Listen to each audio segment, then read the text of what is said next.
जी संदर्भ ये है, अनंत विजय जी जो बात कह रहे थे, या जो बात रशीद की मैं एक बात कहूं। अच्छा ठीक। कुछ लोग दिमागी नक्सल होते हैं, कुछ लोग दिमागी दिवालिया होते हैं। भाई अपनी अपनी श्रेणी है, अपनी अपनी बुद्धि है। रोहन जी, आज सवाल ये है कि प्रधानमंत्री नरेंद्र मोदी ने आज दिमागी नक्सल किसे कहा है?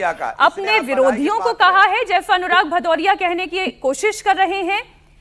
क्या सरकार के खिलाफ जो व्यक्ति खड़ा होगा वही दिमागी नक्सली घोषित कर दिया जाएगा, वो देश विरोधी घोषित कर दिया जाएगा?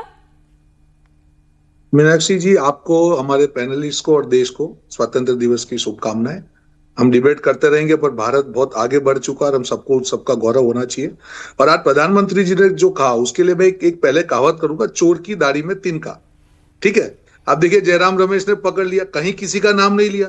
उन्होंने माओवादी सोच के ऊपर अटैक किया, कहीं कोई विपक्ष का नाम नहीं लिया, कहीं कुछ नहीं हुआ।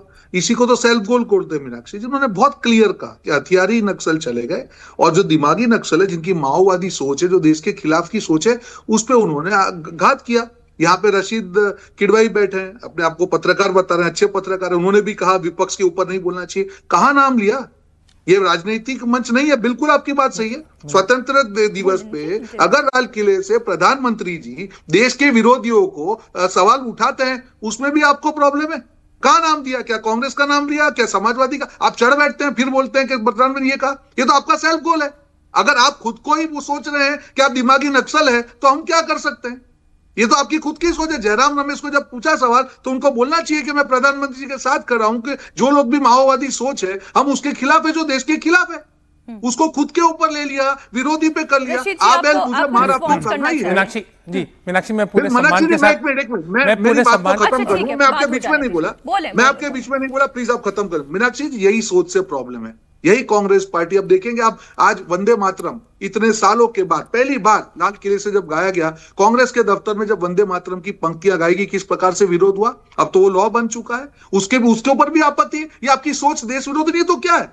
क्यों आपको आपत्ति है? वंदे मातरम जो कांग्रेस के अधिवेशनों में पूरे 6 सारे स्टैंजा गाए जाते थे, आज उससे भी आपको आपत्ति है। ये सोच देश के खिलाफ नहीं है तो क्या है? मैं आपको इतना कहना चाहूंगा मीनाक्षी जी, आज के दिन राजनीति नहीं होनी चाहिए थी। ये विपक्ष का मानसिक दिवालियापन है। मैं आनंद विजय जी के साथ एंडोर्स करूंगा कि हर मुद्दे को अपने ऊपर लेके उसको बोलते हैं कि हमको ये बोला। आपको नहीं बोला, उस सोच को बोला जो देश के खिलाफ चलती है, उस सोच को बोला जो अपने आप की अपनी राजनीति को देश के पहले रखती है, उस सोच को बोला कि जो तुष्टीकरण की राजनीति को देश के पहले रखती है। पहले सुनिए प्रधानमंत्री जी ने क्या किया, उसके बाद कमेंट करिए। और इसीलिए आप वो ट्रैप में फंस जाते हैं और पूरा देश का भी समय खराब करते हैं और आपकी मानसिकता भी खराब होती है। रशीद जी, आप रिस्पॉन्स मीनाक्षी, से केवल एक छोटी सी बात है। प्रधानमंत्री का भाषण मैंने ध्यान से सुना और आपने भी अभी उसका पूरा जिक्र किया था, वो बाइट दिखाया था, फिर आप रिपीट करा सकती हैं। प्रधानमंत्री ने कहा कि वो लोग जो बड़े बड़े पद के ऊपर थे वो सलाहकार समितियों में भी थे, तभी इसीलिए मैंने यूपीए और एनएसी की बात करी।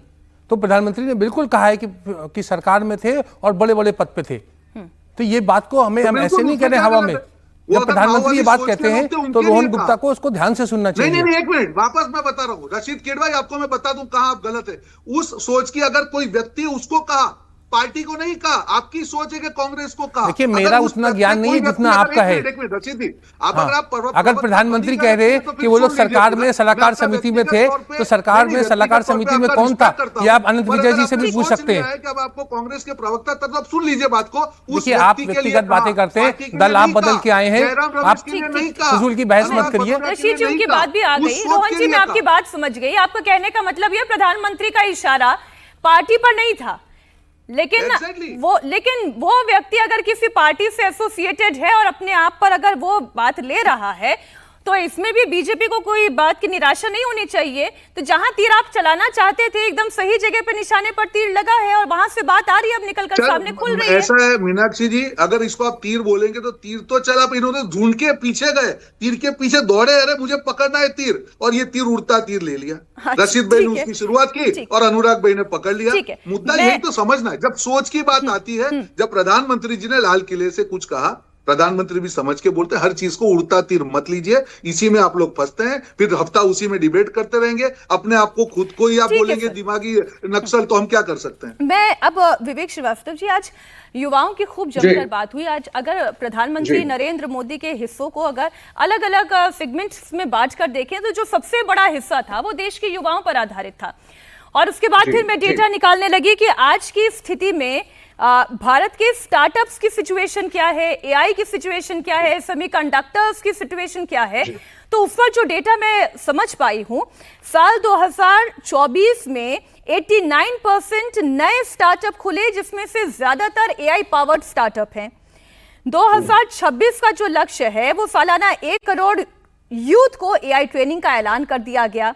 2027 तक एआई मार्केट के बारे में 25 से 35% ग्रोथ के साथ 12 लाख से ज्यादा एआई एक्सपर्ट की जरूरत का ये जो मार्केट क्रिएट किया जा रहा है, उसके लिए बकायदा स्किल किया जाएगा। ये तमाम बातें तो बहुत अच्छी बातें हैं। आज आप प्रधानमंत्री के इस भाषण को समर्थन देंगे या इसकी निंदा करेंगे? देखिए, सरकार डरी हुई है, मेरे प्राइम मिनिस्टर डरे हुए हैं। पिछले 4 सालों का सबसे छोटा भाषण था, इसके पहले 103 मिनट का भाषण था, आज मेरे ख्याल से 75 मिनट 76 मिनट का भाषण था। शुक्र है हिंदू मुसलमानवाद नहीं हुआ, लेकिन जेनजी का इतना टेरर, जेनजी का इतना भय, अब सब अपनी अपनी दुकान बचाने में लगे हैं। बाबा रामदेव का आज आप पॉइंट सुनिए, खड़े होकर के सरकार को क्रिटिसाइज कर रहे हैं। आपने जो जो युवा के लिए बोला है, बाबा रामदेव ने बिल्कुल विपरीत बोला है और अच्छा खासा लंबा दिया है। उनके साथ वो बालकृष्ण जो घूमते हैं, उन्होंने भी बोला पढ़ाई नहीं है, पढ़ाई महंगी है, नौकरियां नहीं है, रोजगार नहीं है, सब बच्चे चिट्टे खोले। और जेनजी से को सब लोग, यहां तक कि नीता अंबानी कल्चरल सेंटर में आरएसएस के चीफ, उन्होंने भी जेनजी को अपने तरीके से बुलाया और मोदी सरकार से कन्नी काटी। यहां बैठे हैं तरुण विजय जी। सर, मार्क्सवाद जिस एलजीबीटीक्यू को, अनंत विजय, सॉरी माय अपॉलॉजीज, अनंत विजय जी, जिस आप जो 100 साल के संगठन की बात कर रहे हैं ना, वो 100 साल के संगठन ने कोर्स करेक्शन किया है। नीता अंबानी सेंटर के अंदर अगर आप मोहन भागवत जी की पूरी स्पीच को सुनते हैं, मैंने सुना, मुझे अच्छा लगा। Lot of course corrections. उन्होंने कहा एलजीबीटीक्यू ये कोई बुरा शब्द नहीं है, उसको एंडोर्स किया है। सर, जिस फैमिली वैल्यू की आप बात कर रहे हैं, लिव इन रिलेशनशिप को माना है, जेनजी के नई चीजें और नए रहन सहन को आरएसएस ने एक्नॉलेज किया है। इस बदलाव को मोदी जो मर्जी कहे, भाजपा जो मर्जी कहे, but the Sangh is saying I have to save my shop. और अगर जेनजी एक नए तरीके से सोचता है तो भैया हम उसके साथ हैं।